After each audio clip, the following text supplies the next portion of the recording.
I can confidently say that this wasn't on my bingo card, being down just about 2 grand for this quarter.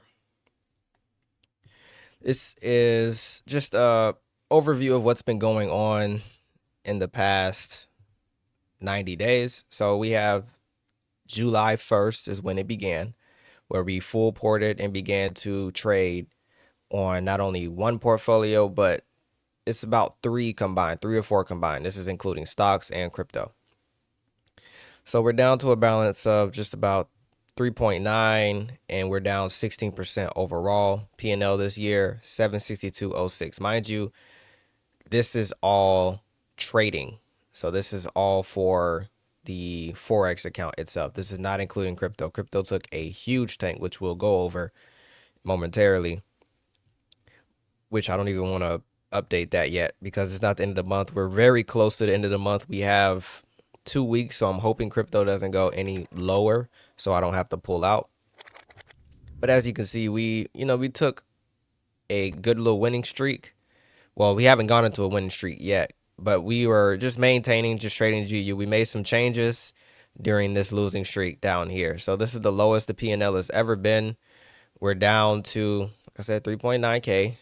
And in the account itself, it's at like 2,100 or like the high 2,100s. So we haven't formally submitted the journal entries themselves of the trades, but I do have the execution history and trade history to show exactly what's going on. You can see we took some longs on GU or GJ last night because it's the 18th. So the last trading session was my London session with GJ, or really it was Tokyo going into London. And it didn't give me my confirmation, so I exited early, so we didn't lose much on that. And then we have our previous shorts on GJ, which got stopped out. So total P&L was just about $71. And then we have a short on GJ that got stopped out. And then I believe the last one that we took was our GCAD longs right here for just about $69. But what that looked like on GCAD was this. So you can see clearly here, we got in on these buys, which we were recording during that time and looking very good. And I had my stops placed strategically under this area just because I knew that this was a low and that it could come back and retest. So I didn't move my stops up into profit because we were just about 2-to-1 or 1-to-1 in profit. So I could have went break even, but I didn't. I just knew that it could potentially retest. I was waiting for a low to be created. Now, this is the candle that ultimately screwed us. We're looking at this candle from the 13th of October, and this was just around the 1 o'clock area. Now, this is significant because what ended up happening during that time was we had the claimant account. Claimant count change and average earnings index. So we were good on average earnings, so good for us. But then we have 25.8K as the claimant count change. Previous was 10.3. Well, forecast was 10.3 and previous was minus 2.0. So, of course, this minor news turned into a strong, heavy news and completely screwed the position. Unemployment rate also rose at the exact same time, and this was at 1 a.m. Now, when we go to this candle and we see what happened during that time, it's apparent. It's clear that this was completely news, and that's why it bounced back up. It just went back to where it was going. So the best time to see that is on the hour time frame.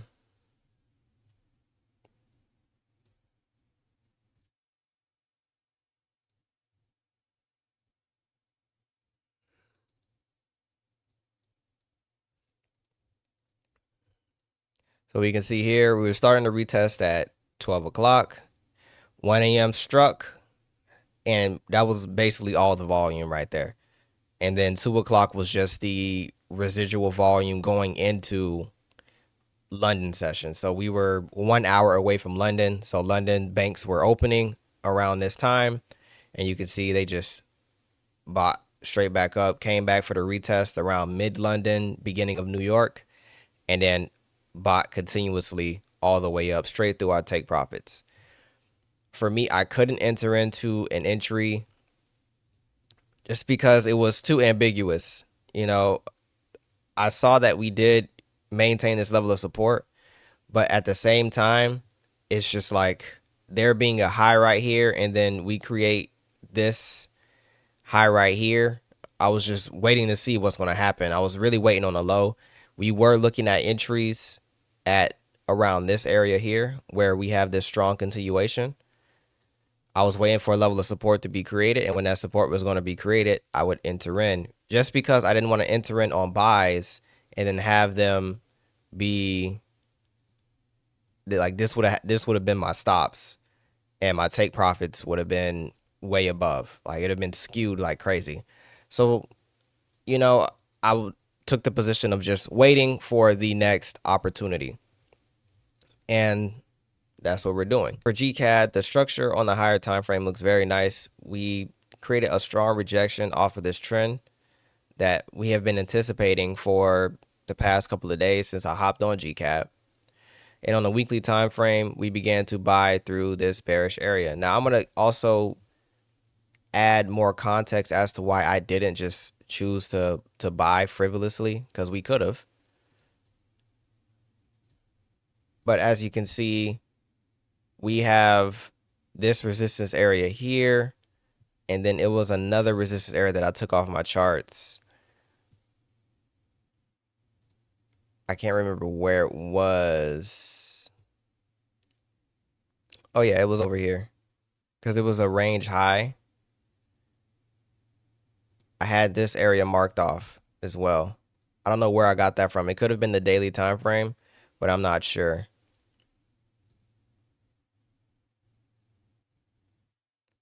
$875. Yeah, it could have definitely been the daily time frame, like right up in that area, or weekly. That's what it was. It was the weekly time frame. So I had this marked off, and as you can see, it reacted.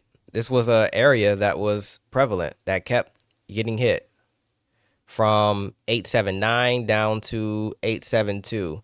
It would hit, fall down, and bounce back up. Hit, fall down, and bounce back up. Hit, fall down, which is why I was looking to short initially the beginning of the week. We're looking to short down to this support level and then buy back off of that support level and break through resistance, or just sell it off at the level of resistance.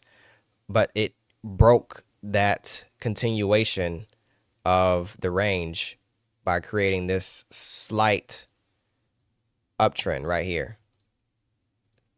So now when we move back, take that off. So now when we move back to what we're seeing on GCAD, of course, I couldn't just buy anywhere in this area. If the last time that we sold off, it was directly in that range area. So what was I looking for? Push to the downside, retest, sell a little bit further to 854, and then look for rejections and then buy off. That's exactly what we were looking for, but it didn't create that.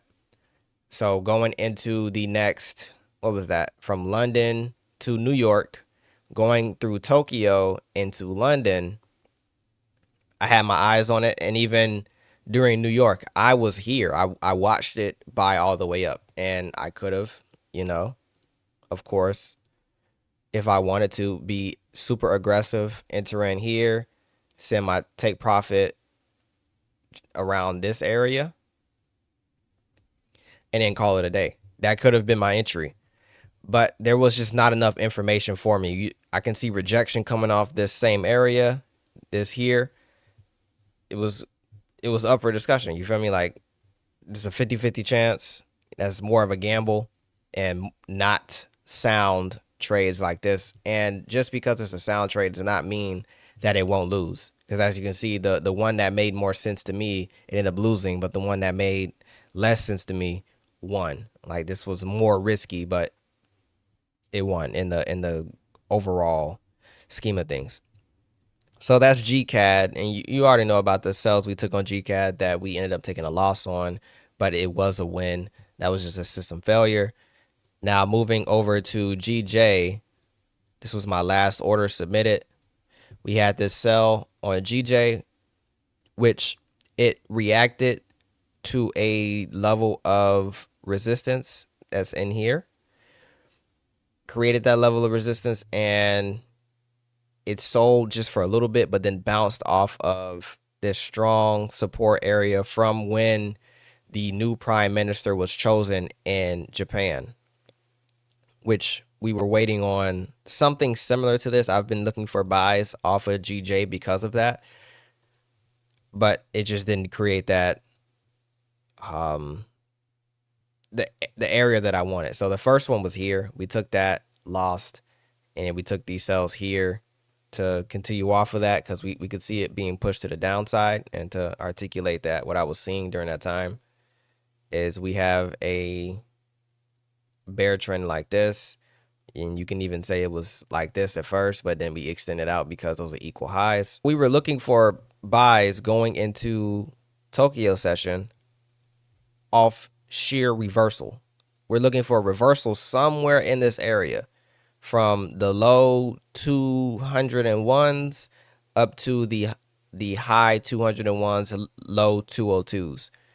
We're looking for a reversal somewhere in that area. So the first two instances, no reversal was created, so we exited.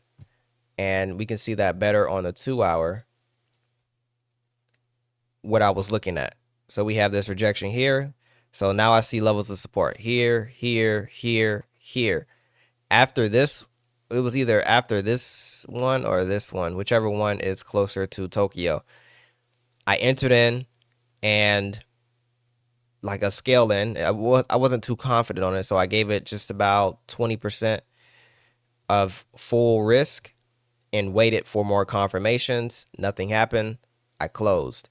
And then we created another opportunity off of that. So I entered in once again. And once it created a lower high right here, I closed. So my stops were further along. They were more down in the low 201s, like around 201.5. But I didn't have to risk all of that to figure out that my order was wrong, because we instantly created lower highs in this area. So if I was looking for buys, that's not a good sign of buying strength. I should be looking for higher highs, not lower highs. Just, it's pretty obvious. But as you can see, we are maintaining this structure here. So we have this level of support that is being reacted to that has not broken. It was just a deeper retracement that happened just around London session, which I kind of anticipated was going to happen. Was during London session, we were going to create something, but it was just, I don't want to trade London session before market close, especially with the gaps that can happen. I'd rather trade prior Tokyo or even Thursday's New York session or London session to get in orders and then allow it. Like if it wants to gap, it'll gap in my favor, most likely, or the gap would lead to me getting hit out at break even instead of being hit out for a loss like we did on GCAD a couple of trades ago. I believe it was over in this area right here. So for my next upcoming trades, we're looking at GU, GCAD, and that's really it. And I say that because we are on our last leg. I have one more order, well, two more, 1.5 more orders to lose, and then I'm pulling the account for a month and allowing myself to just hop on the charts and just see the flow of the market. And that's just because we've lost just around 25% in the portfolio, which is not ideal. It's not what I want. And that's normally the deciding factor on whether or not I continue trading for the quarter or I don't. So we're going to see. Hopefully we're able to get a winner. We were so close to getting a winner on GCAD. Just to go back to it, We were so close to getting the winner. We're talking about an extra 10 pip stop loss to account for news, and we're golden. That's just how close we were to another win, which would have kept us in the ball game a little bit longer because the overall area is 25%. So if I drop below 25% at any point in time, the account is pulled 100%, and then we just wait. We just wait until the market looks favorable. We stacked up a little bit more bread in the account, and then we start the whole process again per quarter, deciding what is going to be next. But like I said, this was not in my bingo cards. I did not know that I was going to go down 25% this fast. We're talking about I've won probably 10 out of 50 trades within the past 90 days. And a lot of those are from impatience. A lot of those are from lack of direction, lack of strategy, lack of, well, not lack of strategy, but lack of methodology, and lack of, what's that word I'm looking for? Lack of setup grading, because I didn't have setup grading. I traded GU strictly. I didn't trade anything else. But now adding more to my plate allows me to look at certain setups and say, hey, do I want to use all of my risk on this setup when it is not completely favorable? Like it looks decent, like it could be a level of support, but it's not clear. Now I'm only trading clear levels of SNR and a clear trend. So if there's a clear trend, I'm in. If there's not, I'm out. And I have 3 pairs to look at. And when we start adding futures to the list, it's going to get even more, like, less of me wanting to submit an order just for the fuck of it, because I'm already trading. And I know I said we were going to talk about the crypto scene. So just to go over what's going on crypto. So it's not a surprise. I do hold Algo. I also hold Litecoin. I don't have any Cardano yet, but I have Solana, XRP, Tezos, and Stellar Lumens. Now, Bitcoin is going to take a poop. Okay, it's going to take a poop. That is just what it's looking like. Unless within the next 13 days to 43 days, we get a rejection off of this area, off of the 100K area, and we push to the upside. That's the only way it doesn't take a poop. Okay, only way. But as of now, we are taking a poop. That's what's going to be happening. So, rightfully, altcoins are taking a massive blow. Massive blow. We returned back to the area I bought in at. I bought in at 13 cents. We bought in November 1st, or right before November 1st, and we ballooned up to 61 cents in valuation. Since then, we've dropped over 50%. We're at 80, we went down 83% in the past year. Or not even the past year. It's just been, this is from December 24th, December 2024 to October 2024.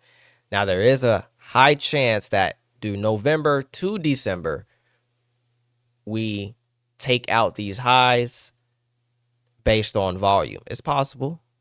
Is it likely? A little bit. You know, I'm being a little optimistic here. But it's not the best odds in our favor just because of Bitcoin. Now, Litecoin, everything's doing the exact same thing. And that's just because of Bitcoin. Bitcoin moves the entire market. And if you missed out on XRP, holy crap. What a wonderful time to get into XRP. Look at this.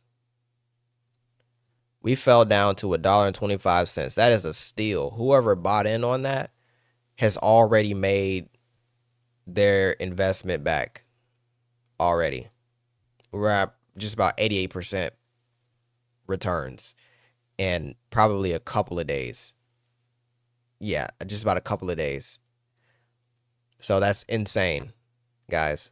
Completely insane. And actually, it would have been same day. So you buy at the low here, boom, already made it back.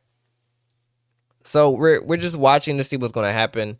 There's been some talks of insider trading with Trump, which is it is possible. Like, let's say the person is his son or is in the cabinet of some sorts, then that could very well be the situation. But I'm just going to go ahead and show you guys how simple it would have been. Like, if I was trading Bitcoin, which I don't trade crypto, I stake crypto, I hold crypto, I use crypto. I don't trade it because Bitcoin is, I just don't like trading Bitcoin. I just don't like doing it. But very clearly, we have an uptrend here, right? That was kicked off just around September 28th. And we began to show signs of breaking that uptrend more in this area up here. We're starting to see signs because it's getting steeper and steeper. When an uptrend gets very steep, guys, what do you think is going to happen? It's going to short squeeze. So we begin the short squeeze, and it's very clear what's happening. You can see that it tested that trend line. Well, let me put that back. You see it tested that dynamic support and failed. This was October 7th. It failed. This was the first time we had a lower low in a couple of weeks. From the last lower low was here, September 25th. October 7th was the next lower low. Okay, what is that signal? Let's all say it together. A change of direction.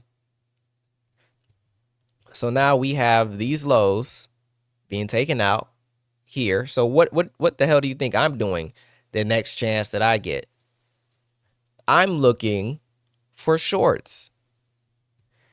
So you could argue and say that, okay, it broke the trend, but it didn't. It didn't completely break the trend. Why? We have this level of support, which support is normally reacted to in a trend change. So if there's a break of structure, it's most likely going to retest. Boom, we retest this level of support to try to break it, but instead we reject off. I'm entering to sells off the strength of that right there and extending out my trend line and putting it like that because that was a lot more steep. Anybody who bought down here is a goober. Okay, you're a goober. Anybody buying above 120K is a goober. Really 100K. I'm not buying Bitcoin at 100K. Like, it's going to probably retest. The likelihood of it is very high. We've been talking about this for months, and we recently hit TP1. TP2 is 134. TP3 is, what is that, 150, 140. So TP3 is 140. We have a long way to go. I'm still overall bullish. Don't get me wrong. But we're not creating solid lows here. We have to do a transition into another trend. It's just what's going to happen. That's just how the markets go. That's just how the markets flow. So going back to Bitcoin, right? So boom, very clear sell order. And I would put it just like right above there, give it some breather room because it's Bitcoin and Bitcoin is a mother. But for me personally, I trade Bitcoin on unregulated brokers and I don't use stop losses. There's no point. I might as well just trade it as if I am buying and selling Bitcoin because the spread prices are ass. Okay. So boom, we have that first instance there.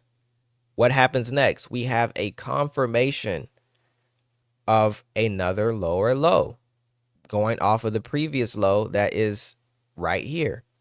So boom, we do that. It comes back up, it retests. This is the next couple of days, right? No, next day. Comes back up to your entry, sells off. That automatically right there is a complete green checkered flag, whatever you want to call it. That's good for you. If you're shorting, that's perfect for you. Okay. So now we're looking for the next level of resistance to find to get in on secondary orders. Boom, right here. And you can place your stops here, or if you want to be safe, you could place them all the way at your break even spot here, because you're already in profit on this one about 1.7 to 1, which is decent enough for you to enter in on another order with the exact same risk that you have on this one. Put this order at break even. Simple.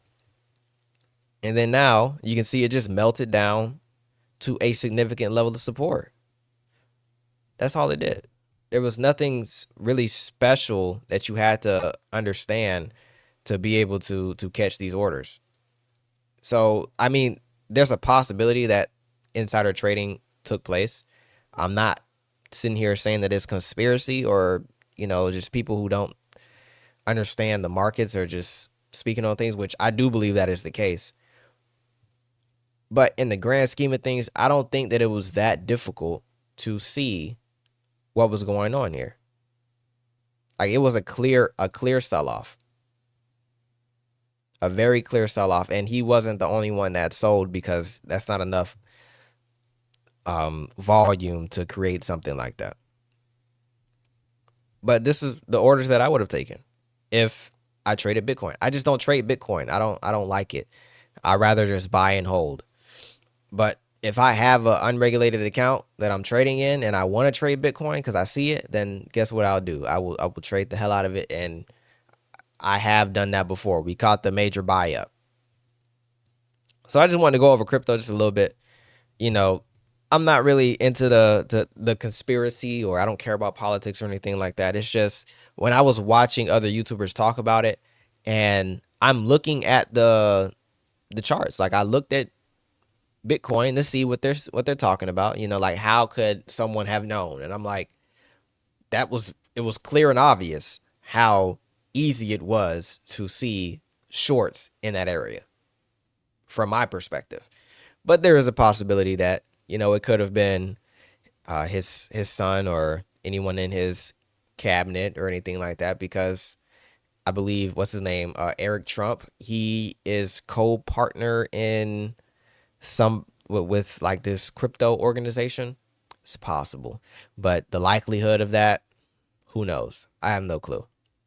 But that's not what we're here to talk about. We're just talking about the fact that I didn't think I was going to be going down just around $2,000. It's really 1.5, but the title and the thumbnail are going to exaggerate just a little bit. Just didn't know that I would go down that much. So we have 2 more trades to submit, and hopefully we can get some good wins over here, so we can continue on in this account and not take a break, because I don't want to take a break.